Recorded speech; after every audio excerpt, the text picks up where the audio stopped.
অপকারিতার দিকে বেশি কিছু যুক্তিযুক্ত কারণে আমিও আমার দলের বিপক্ষে অবস্থান করছি। মোবাইল ফোন আধুনিক যুগকে এগিয়ে নিয়ে যাচ্ছে।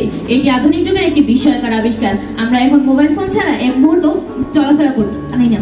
ফোনটা ছাড়া যায় না চলা, 1 মিনিটের তরে এটাই আবার জ্বালায় আগুন শান্তি সুখের ঘরে।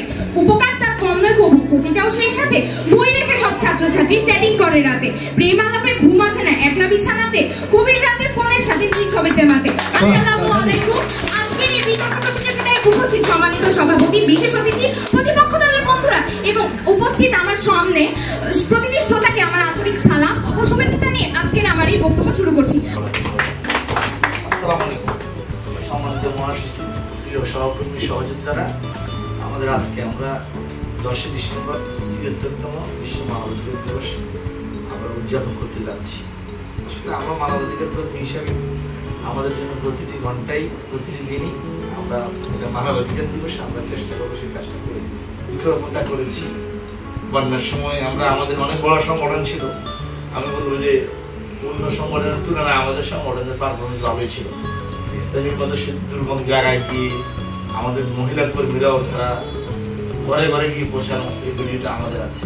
আমাদের এখন কয়েকটা জিনিস ছিল, যে কোনো রিলেশনই করা খুব ইজি, এই রিলেশনটাকে মেনটেন করা, কন্টিনিউ করাটা খুব কঠিন। আমরা এডুকেশন ড্রিম নামে যে স্কুলটা প্রতিষ্ঠা করেছি, এটা আমাদের জন্য খুব কঠিন একটা চ্যালেঞ্জ। এটা আমাদের সবার সহযোগিতা, এটা আমরা অব্যাহত রাখি।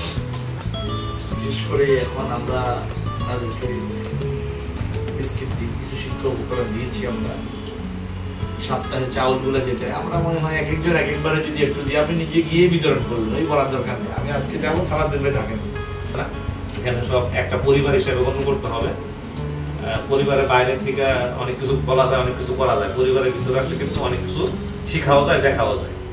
তো এগুলা করা দরকার, এগুলো করতে হবে। এগুলো না করলে এটা আমাদের ভবিষ্যৎ।